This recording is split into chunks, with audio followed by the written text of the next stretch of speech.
It's DJ K. Slay, the drama king, the soul controller. DJ K. Slay, born Keith Grayson on August 14th, 1966, in the East River houses of East Harlem, New York City, was pure street energy from the start. It was a time that I had stepped away from the culture. As a young graffiti artist known as Dez, he stamped his name across walls and subway cars all over the city, leaving his mark long before he ever touched a turntable. Source Money. The cult documentaries Wild Style and Style Wars captured that raw era, the birth of hip-hop, where he watched legends like Grandmaster Flash, Grand Wizard Theodore, and Cool DJ Red Alert spin history right before his eyes. Never ever heard you spit it yourself, therefore you can't lie to me. Grab your strap, take two. I didn't so much set out to be a DJ, he once said. It was just something fun that I enjoyed doing. But that something fun turned into a powerful movement. The situation with Def Jam is no more, right? Shout out to Def Jam and Jay-Z for giving me all that money, but nah, it didn't work out over there. Right. When Jay-Z left, it was like I didn't really have nobody to deal with direct. Right. So I had to ask for my release. There's no hard feelings. They don't feel no way towards me. I don't feel no way towards them. So you're free It was just agent like right I wanted to keep it moving. Yeah, I'm a free agent right now. We ain't come together, so it's nothing for me to leave you, nigga. For coins, I give you. K. Slay. Mr. Lastafel.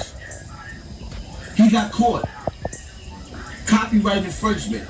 He was in them illegal spots with illegal DVDs and CDs being burnt. He was facing time. K. Slay snitched on a homicide. Paperwork's there. Oh man. The dudes that he snitched on in the homicide, he snitched on 2 dudes. While he was in jail, rose to power. Became a top DJ.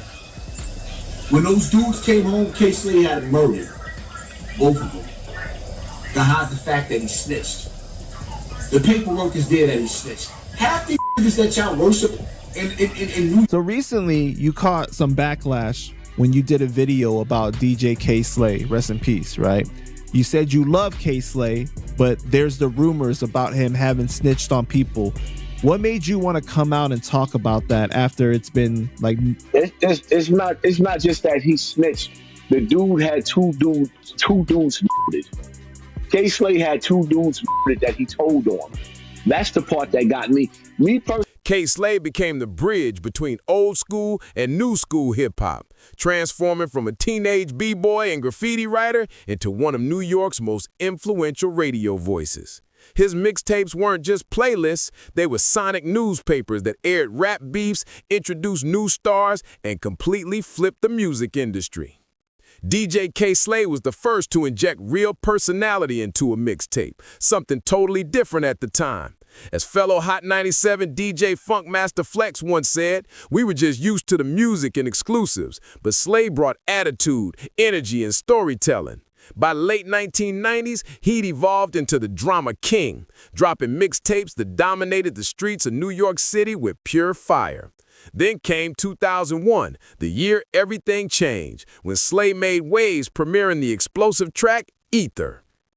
My excursion got me mixing privilege, Henny and bourbon. Move with a mini and killers riding dirty and swerving. After the success of Ether, everything started moving fast. A suggestion from Funkmaster Flex led Hot 97 to give DJ K. Slay his very own late-night show, The Drama Hour. That show became legendary. It gave early shine to local crews and rising stars like 50 Cent, G-Unit, The Diplomats, Terror Squad, and his own artist, the sharp-tongued rapper Papoose. Both his radio show and his mixtapes became the heartbeat of New York's underground scene, putting unknown names on the map overnight.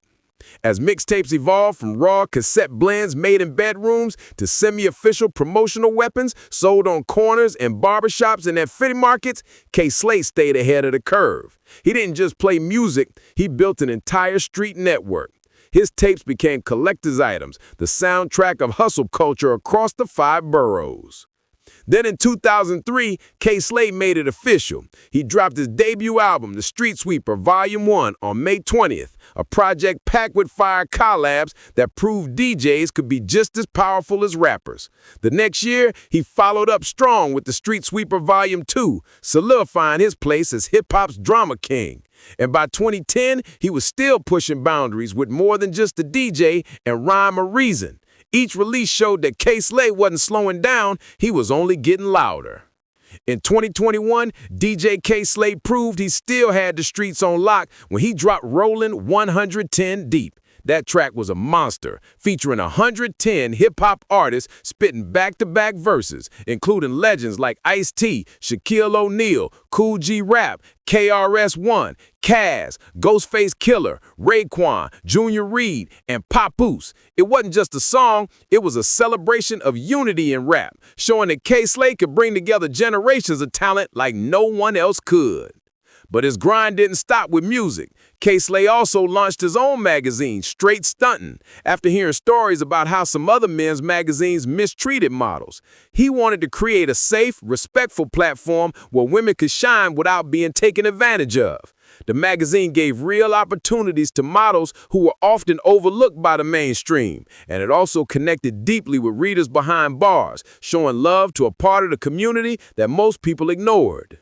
K-Slay broke the oath, and they made him pay for it big time. Before he became a hip-hop legend, he was known in the streets as Desi D, a graffiti artist and breakdancer making waves on the Lower East Side of Manhattan. His grind was real.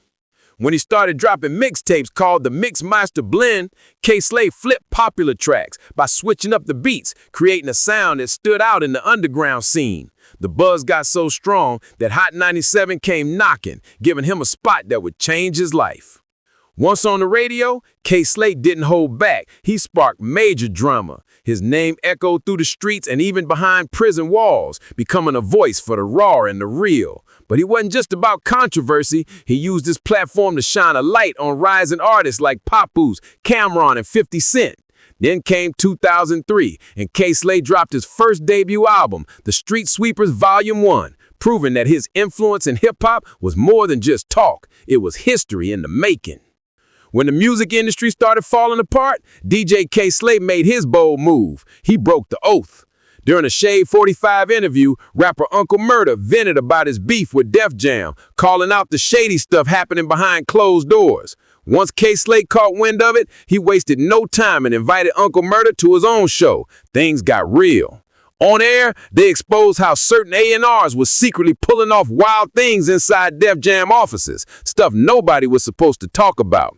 After that bombshell, DJ K-Slay's name landed straight on the industry blacklist. They tried to silence him hard. Even with the odds stacked against him, K-Slay refused to bow down. He kept dropping mixtapes and albums, though the industry acted like he didn't exist. But he wasn't done yet. After getting blackballed, he flipped the script and launched Straight Stuntin' magazine, creating a platform for artists who wouldn't get love anywhere else. Then in 2021, K-Slay made history. He became the first DJ ever to get 110 rappers on one song. That track ran for 40 minutes straight and gave shine to both up-and-coming and established artists alike. It was legendary. Harlem native DJ K-Slay. Slay, whose real name is Keith Grayson, passed away over the weekend after a months-long battle with COVID. In Easter in 2022, tragedy struck. DJ K-Slay was pronounced dead at just 55 years old. The news hit the hip-hop world hard, leaving fans and artists in total shock. But after his passing, the internet turned cold fast. Instead of honoring his legacy, some people started twisting stories online. Content creators began spinning wild rumors, accusing DJ K-Slay of being a snitch, trying to stain his name when he couldn't defend himself. It was heartbreaking. A man who built so much for the culture, suddenly being dragged through fake narratives and internet gossip.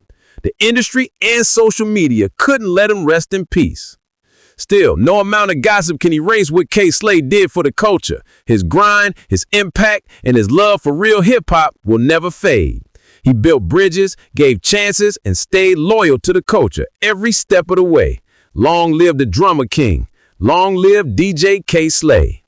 If you respect what he stood for, make sure you like, subscribe, share, and drop a comment to keep his legacy alive.